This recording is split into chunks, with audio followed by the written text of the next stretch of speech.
ప్రభు పేరట మీ అందరికి ప్రైజ్లాడండి. బాగున్నారండి అందరూ. యేసుక్రీస్తు వారి శ్రేష్టమైన నామంలో మీ అందరికి శుభములు కలుగును గాక. ఈరోజు దేవుని వాక్యం యోహాను రాసిన 3వ పత్రిక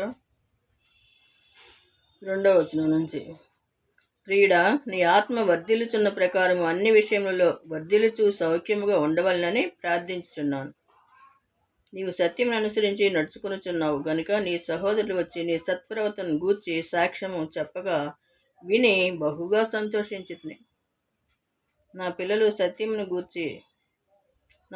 సత్యమును అనుసరించి నడుచుకునుచున్నారని వినుటి కంటే నాకు ఎక్కువైన సంతోషం లేదు. దేవుడు కూడా అంత ఆయనకి ఇష్టమైన బిడ్డలు ఆయనకి ఇష్టంగా జీవిస్తుంటే, ఆయన కోరినట్టు జీవిస్తుంటే ఆయనకి ఎంతో సంతోషం.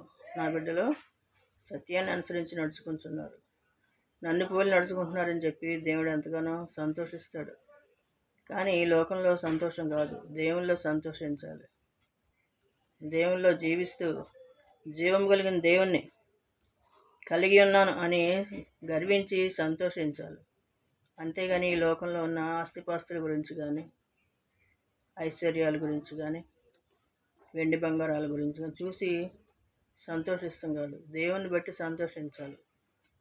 అప్పుడు దేవుడు నన్ను పోలి నడుచుకుంటున్నారు ఈ బిడ్డలని చెప్పి దేవుడు ఎంతగానో సంతోషిస్తాడు.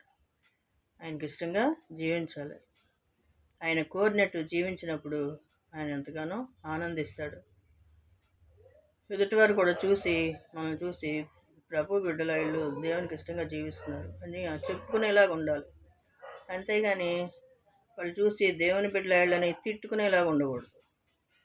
దేవుణ్ణి మహిమపరిచేవారుగా ఉండాలి. అప్పుడు దేవుడు ఎంతగానో సంతోషిస్తాడు. దేవునికే మహిమ కలుగును గాక. దేవుని కృప మీ అందరికీ తోడై ఉండును గాక. ఆమేన్.